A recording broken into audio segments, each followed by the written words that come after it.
galera, beleza? Gente, eu gostaria de trazer rapidamente nesse vídeo um assunto para vocês, aproveitando esse momento de grandes manifestações que tivemos no Brasil, porque muita gente chegou dizendo o seguinte: tá, a gente fez as manifestações, a gente parou o Brasil, a gente chamou a atenção da mídia internacional até, mas e agora? O que é que a gente faz? Bom, eu queria propor para vocês uma experiência para mostrar como é que o sistema atual de eleição no Brasil funciona. Para essa demonstração, nós vamos precisar de uma bacia.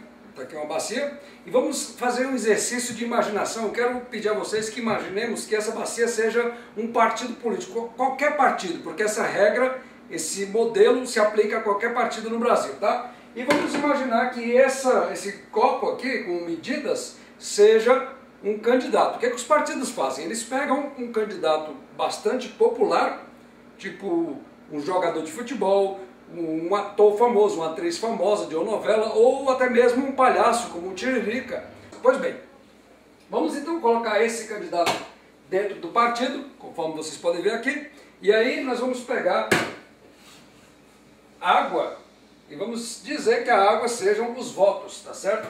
Nós temos aqui uma torneira com água, e esse candidato, como ele é muito famoso, muito popular, ele começa a receber bastante votos. E a medida que precisaria para que esse candidato se elegesse é de 250 ml, ou vamos dizer 250 mil votos que seja, por exemplo, tá? Então esse candidato começa a receber bastante votos, começa a receber bastante, conforme vocês podem ver aí, e aí a medida dele vai se enchendo, vai chegando, chegou na medida de 250 ml, então ele já está eleito, mas ele continua recebendo votos, conforme vocês podem ver por essa demonstração. E esses votos, então, eles vão transbordar da sua medida e vão cair para dentro do partido, conforme vocês podem ver aqui.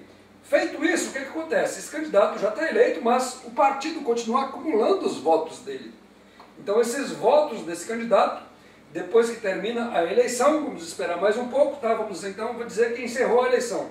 Fechou a eleição agora, e aí a gente vai colocar a torneira fora, e vamos lá, o candidato precisava de 250 mil votos, nós temos aqui a medida de 250 ml, esse candidato está eleito, mas o partido ainda tem uma porção de votos extra, que eles vão fazer o seguinte, eles vão dividir esse voto com outros candidatos dentro do partido, tá? Então essa medida aqui, ela tem 500 ml, vamos dizer que seja 500 mil votos, tá? Então vamos ver o que vai acontecer com esses votos que sobraram nessa bacia, tá? Vamos lá, nós já passamos de 250 mil, estamos em 300, tá? Então com isso nós já elegemos um outro candidato do partido, embora esse outro candidato tenha recebido apenas 2 votos, um voto, nenhum voto, não importa, ele está eleito. Por quê? Porque as sobras daquele candidato primeiro foram suficientes para passar de 250 mil votos, que é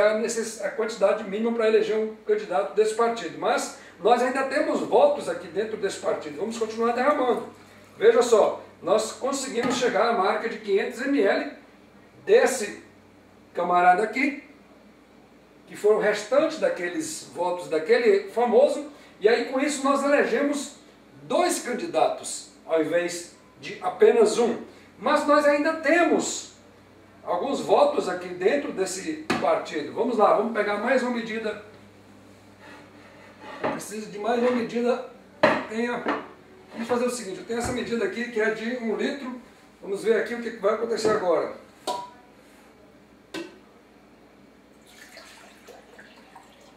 Olha só, os votos que vieram desse, que era o famoso, que tem um apelo forte junto com a população, foram suficientes para eleger mais 2 aqui, que mesmo não tendo recebido voto algum, eles se elegeram, e mais, passou aqui 400, quer dizer, mais um. Lembre-se que nós precisaremos de 250. Então nós temos aqui 400 ml, então o que acontece? Nós temos 1, 2, 3, 4 candidatos eleitos, com apenas um candidato de apelo forte, de apelo popular muito forte. Isso é algo realmente absurdo. Por quê? Porque um dos pilares da democracia é que a vontade da maioria da população, ela tem que ser alcançada, ela tem que ser atendida em detrimento da minoria. E quando nós admitimos um sistema como esse, que é o sistema de votos que tem no Brasil, o que acontece é o seguinte, que a grande maioria que não tinha votado nesses dois aqui, nem nesse candidato, a vontade delas foi simplesmente ignorada. Por que isso?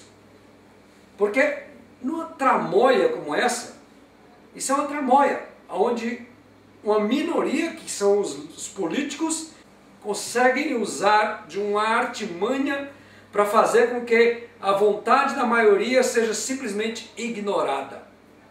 Isso é absurdo. Isso é algo contrário à democracia. Isso é algo que fere a um princípio democrático. E eu não entendo por que um negócio desse tão absurdo continua existindo no Brasil. Aliás, eu entendo. Porque esses políticos que aí estão, eles não estão interessados em fazer realmente a coisa correta para beneficiar a maioria da população. Eles estão interessados em apenas se manter no poder, se locupletar, enriquecer ainda mais às custas de você, que é quem paga os impostos, é quem mantém toda essa coisa funcionando. Mas eles dão uma banana para você e nessa tramóia que eles fazem, eles conseguem eleger aquele grupinho de cumpichas, de apaniguados, de amigos deles, para fazer novas leis que os beneficiem ainda mais. Agora, uma das grandes maneiras de corrigir essa aberração que nós tivemos aqui nessa demonstração, e uma maneira extremamente inteligente, é o voto distrital. Como é que funciona o voto distrital para aqueles que ainda não sabem? Divide-se uma região, uma cidade, por exemplo, em áreas, em região física. Dependendo do número de habitantes daquela região, essa cidade ela pode ter, então, um candidato naquele distrito, naquela região, naquele bairro, concorrendo a um cargo. E apenas um candidato por partido, ou até mesmo candidatos independentes, que eu não entendo por que no Brasil também não pode haver candidatos independentes, tem que ter um partido. Por que isso? Se eu não coaduno, se eu não compartilho com a visão, com a ideologia de nenhum partido político, mas eu tenho aspirações legítimas políticas, por que eu não posso ser um candidato independente? Alguém pode, por favor, me explicar isso? Eu não entendo. Mas, enfim, no voto distrital, então, o bairro, a região, o distrito daquela cidade é separado todinho e apenas, se for por um partido, apenas um candidato de cada partido é indicado por aquela região. E aí, aqueles votos daquela região apenas serão válidos para eleger esse candidato. Isso é algo fantástico. Aqui no Canadá, aliás, não só no Canadá, mas na América do Norte, em vários países do mundo, países sérios do mundo, esse sistema é adotado e isso traz o político para perto da população. Por quê? Porque se o político quiser continuar no cargo dele, isso também vai resolver um problema sério que a gente, inclusive, entrou nessa crise no Brasil, em várias discussões. Eu, inclusive, ouvi amigos meus falando aqui o seguinte: não, o político está muito errado, porque o político fica 2, 3, 4, 5, 10, 20 mandatos e aí ele transforma aquilo como se fosse uma profissão. O político ele deveria ser eleito por apenas 2 mandatos, depois sair. Gente, eu discordo totalmente. Se o cara está fazendo um trabalho bom, se o cara realmente está honrando o mandato que ele recebeu da população, por que tirar essa pessoa? Continua com ele. Agora, o voto distrital é uma excelente ferramenta para análise do rendimento, para análise do que o político está fazendo de verdade. Porque, o que acontece? Se ele quiser se candidatar de novo numa próxima eleição, ele precisa mostrar serviço para aquela quantidade de eleitores que o elegeu na eleição anterior. No sistema atual no Brasil, o candidato ele recebe um pouquinho de votos. Vamos pegar, por exemplo, a cidade do Rio de Janeiro. Ele pega um pouquinho de votos em Madureira, um pouquinho de votos em Bom Sucesso, um pouquinho de votos no Flamengo, um pouquinho de votos em Botafogo, um pouquinho de votos em Copacabana, um pouquinho de votos na Barra, um pouquinho de votos sei lá aonde. E aí ele pega esse monte de votos, junta numa sacola todinha da cidade inteira e ele se elege como vereador, por exemplo, ou como deputado estadual, ou como deputado federal, o que seja. O que acontece? Isso é comum no Brasil. Depois que ele é eleito, ele vai morar numa cobertura no Leblon, por exemplo, e ele nem se lembra daqueles votos que ele recebeu lá em Madureira. Porque aquilo lá tanto faz para ele, ele não é tão dependente de Madureira para se eleger. Ele pode pegar um pouquinho de Madureira, um pouquinho de cada bairro e se elege. Isso é um absurdo. Então o que acontece? O voto distrital vai prender o deputado, o candidato a deputado, o candidato a vereador, o candidato a deputado estadual, que seja naquele distrito, naquela região. E ele precisa mostrar serviço para aquelas pessoas, para que ele possa então se reeleger. E aí sim, se ele estiver fazendo um bom serviço, que fique 20 anos trabalhando como deputado, que fique 20 anos fazendo um bom serviço. Agora, não é preciso se preocupar em tirar esse deputado depois do segundo mandato, porque não há necessidade disso. As pessoas daquele distrito o julgarão se ele é ou não um bom candidato. Uma outra coisa também interessante com esse sistema de votos é o seguinte: os candidatos eles são presos nos distritos, mas as pessoas não são.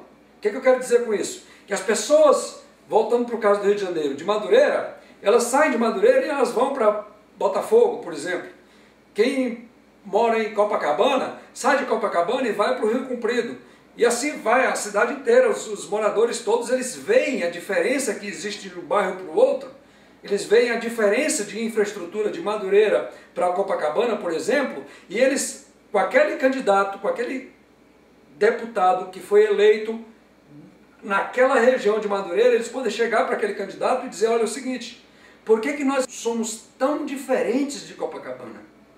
Por que Madureira é tão diferente do Leblon se nós pagamos o mesmo percentual de imposto quando nós compramos 1 quilo de arroz? Tanto quanto o pessoal de Copacabana, tanto quanto o pessoal do Leblon. Então, o que vai acontecer aos poucos, gente, com isso, é que vai haver uma padronização da cidade. Aqui no Canadá, e eu já mostrei isso em vários vídeos, nós temos uma padronização. Os bairros, é lógico, nós temos bairros que têm mansões milionárias, mas os bairros são todos padronizados em termos de infraestrutura básica, em termos de esgoto, em termos de escola, em termos de linhas de ônibus, em termos de rede elétrica, em termos de acesso à internet, em termos, enfim, toda a infraestrutura básica que você precisa para viver, calçadas, asfalto, qualidade do asfalto, é tudo igual. Por quê? Porque as pessoas que moram num bairro, sei lá, vamos dizer aqui, Coventry Hills, as pessoas que moram no bairro de Coventry Hills, elas conseguem ver a situação de um bairro chamado Tuscany, por exemplo, que é um outro bairro aqui da cidade. E aí elas vão começar a comparar: peraí, o que está acontecendo? Por que nós não somos iguais a Tuscany? Por que Tuscany é inferior a Rock Ridge? E aí vai. Então, a tendência com esse sistema é que as qualidades de vida dos diferentes bairros se equiparem e se igualem.